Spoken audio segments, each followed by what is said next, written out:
Hello guys! Welcome to my YouTube channel. Today po ay magluluto ako ng mungkong ginisa. So ito na po yung ingredients. Asin, beef cubes, kamatis, sili, spinach, talong, and potato po at saka carrots. So mag-start na po tayo. First step po is ginisa. Ang process po natin is today is, lagi ko po sinasabi pag nagluluto po ako, is gisa process. Okay, start now.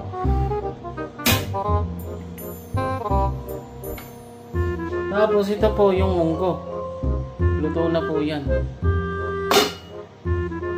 First step po is lagyan po natin ng oil. Pwede po kayong gumamit ng kahit na anong brand na oil. Igisa na po natin. Ito po, pwede na po yung sabay. Halo. Pwede na po natin isabay din yung carrots at saka patatas kasi matigas po ito eh. Magkukonsume po tayo, makakasave po tayo sa gas at saka sa time. Ano po yun guys? Pula-pula na po siya. Ano po yun? Makatipid kayo ng gas. Kasi pag hihintayin nyo pa pong maging pula yun, tapos lagay ka uli ng patatas at kuhan, isisigunda mo, masusunod yung kuhan. So, ito na po yun. Pula na yung kuhan natin. Next step na matigas. Iuuna po natin yung matitigas. So, ito. Halo lang.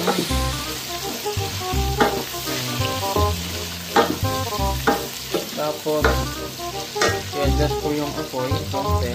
Huwag masyadong malakas. Masarap na po yan. Oh. Yung aroma ng sibuyas at bawang is nag-aromatic na po. Next is lagyan na po natin ng kamatis. Ayoko pong masyadong lamog ang kamatis. Gusto ko siyang luto. Kaunti lang, half. Para pagkain mo ng kamatis is malalasan yung flavor ng kamatis. Yun po yung technique ko. Kasi yung iba po nagluluto ng kamatis is talagang lamog na yung kamatis. Pero sa akin, gusto ko yung buo-buo pa yung kamatis.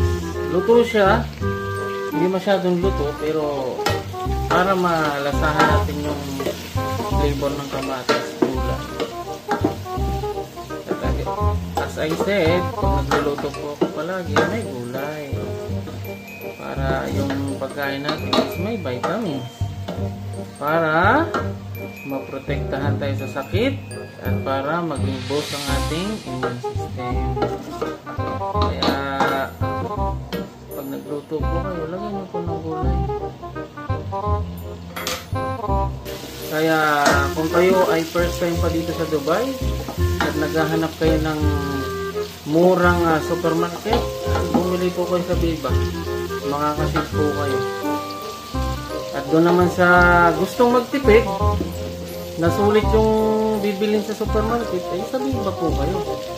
Kasi marami po dito supermarket sa Dubai. Meron pong Lolo, meron pong Almadina supermarket, meron pong Bakir, merong Nesto, merong Carrefour. Ito po siya, o tingnan nyo po. Yung ilalim is ito na, nagre-red na. Kailangan haluin. Tapos next, pwede na po natin ilagay ang sili. Then po, tinawagan ko po yung anak kong babae kasi kuhan, pampalasa. Ang trip ko po ngayon is beef.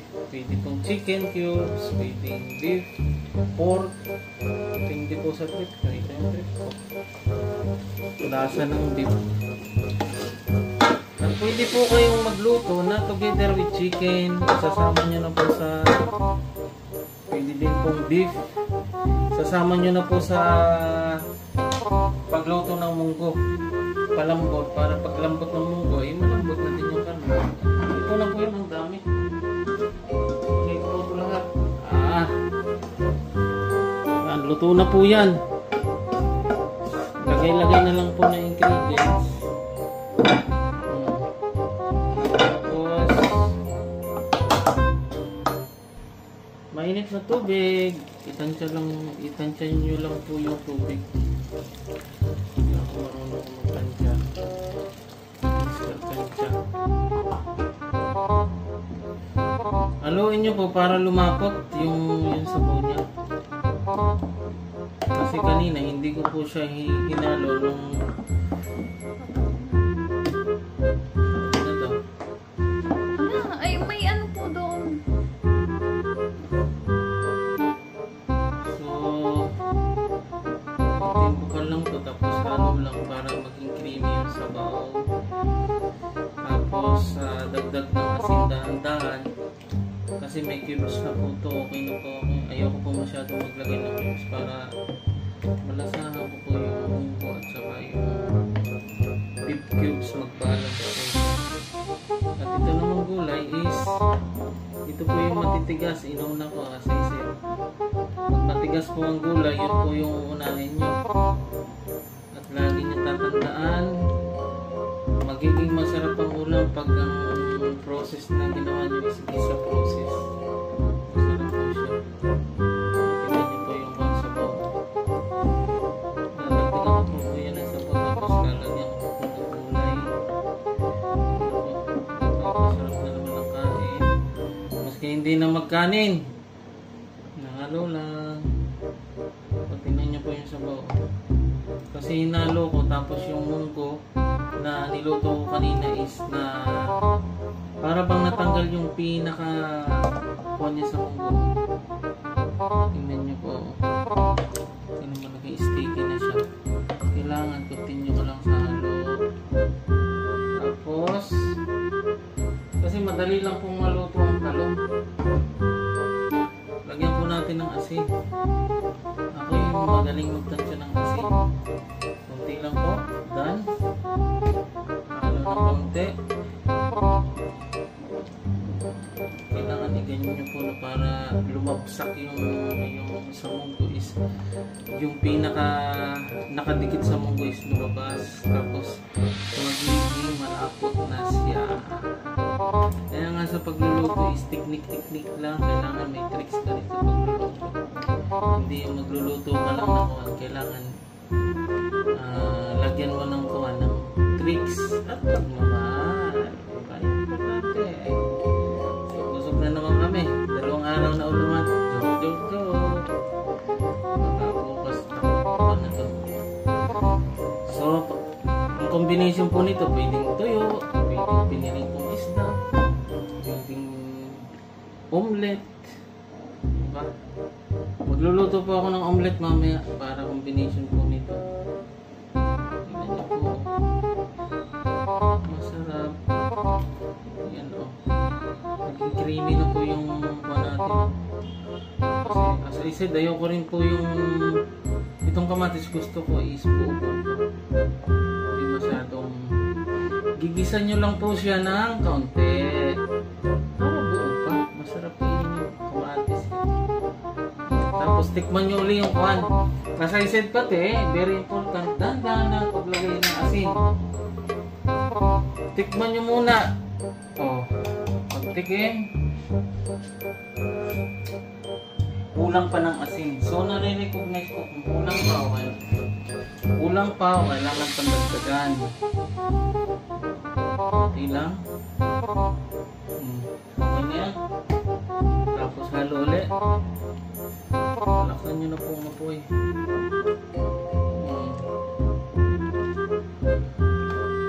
Okay na po yung 2 cubes.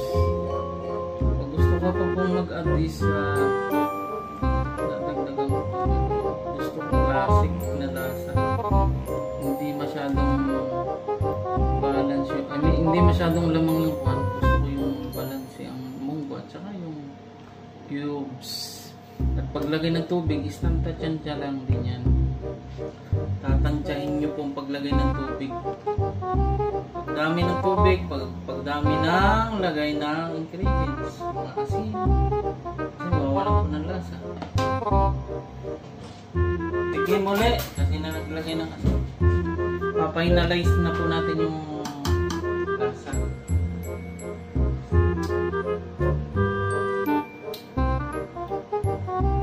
Okay na po. Ayoko na pong kuhan. Dagdagan ulit. Tapos okay na po to. Mas mainam po, malapot pa. Kasi po gutom na kami. Yung asawa ko, gutom na kami. Kanina pa naghihintay sa luto. Basta ito po yung process ng pagluluto ko ng munggo. Maraming proseso. But this is the tricks. Ang ginagawa ko po una is pinapakuluan ko yung munggo ng walang kahit anong kuwan. Sahog.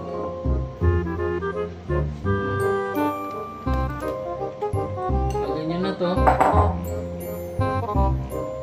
Kasi madali lang po itong maluto. Talong. Masarap sa talong. Huwag masyadong kuhan. Sarap nito sa tuyo. Sa tuyo at tapos may kuhan. May piniritong isda. Ay, inaman sarap.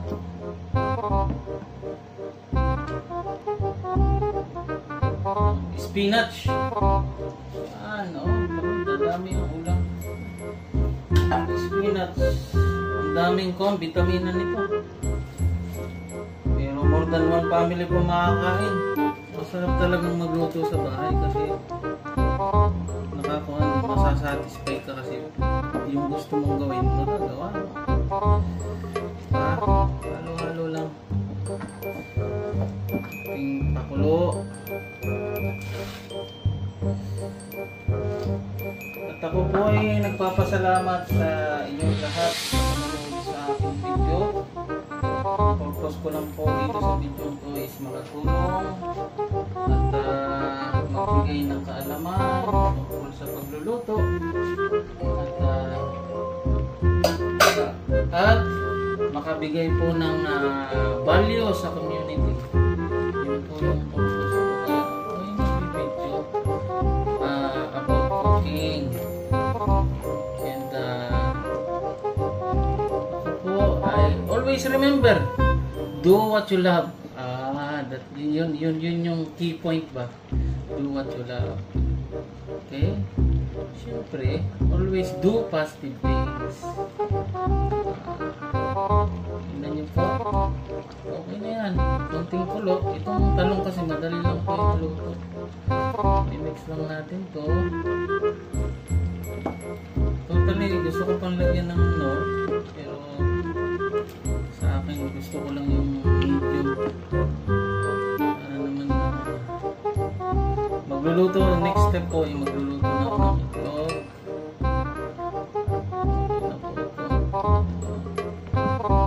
Sarap. Tsaga-tsaga lang po sa pagluluto kung gusto nyo makasave. Kasi kung kakain palagi sa labas, ubos ang pera. Quincenas pa lang, wala na. Diba? Pero pag nagluto ka sa bahay, is malaking save. Diba? Baka yung 300 nyo is umabot pa ng isang buwan. Kami po, ako, katulad ko, may pamilya po ako, hindi po pwedeng kakain palagi sa labas. Kailangan po namin mag-save, kaya try na yung best na mag-import na magluto. Ano po yun? Sarap. Tingnan nyo po yung texture, oh. Wow! Munggo! Ayan po, malambot na po yung pan. Naku, maski hindi na magkanin. Diet pag minsan-minsan. Ayan po, oh. Ako po, hindi na magkakanin si Mrs. Pero may kanin pa rin backup. Okay na yan. At laging tatandaan ang pagbibigay ng halaga sa pagluluto at pagbibigay ng idea sa community is malaking tulong. Diba? Share your knowledge. Kasi nakuha lang naman po natin itong credit. I-share natin. Tikman ulit natin kasi buo na siya, combine na talaga yung ingredients niya. Hindi na po tayo mag-a-add ng tubig. Oh, bago itong pan na kutsara. Kasi contamination na tutunan ko sa food hygiene.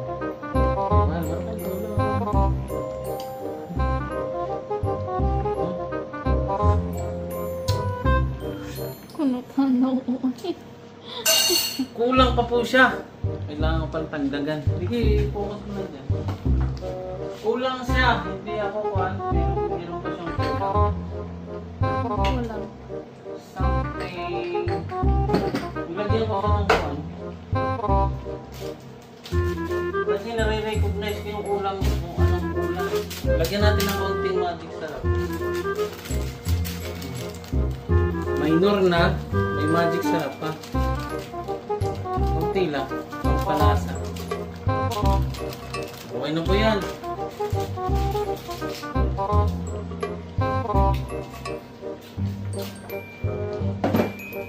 Ito ka na.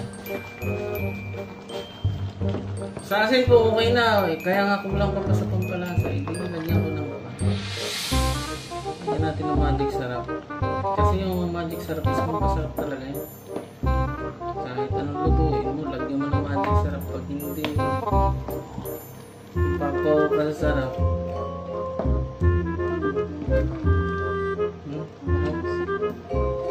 Kunting halo lang po to. Okay na po to. Magkakaroon tayo ng, kasi ipophotoshop ko ito eh.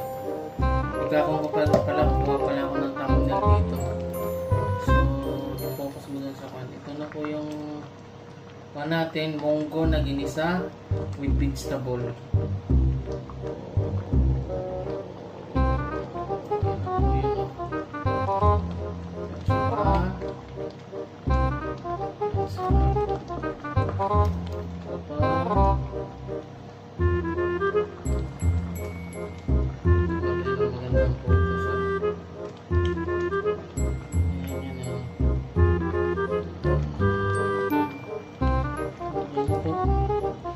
Guys, maraming salamat po at hanggang dito na lang po at sana po nakatulong po itong video na alam kong gawin tungkol sa pagluluto o sa ibang bagay. Hanggang doon na lang po.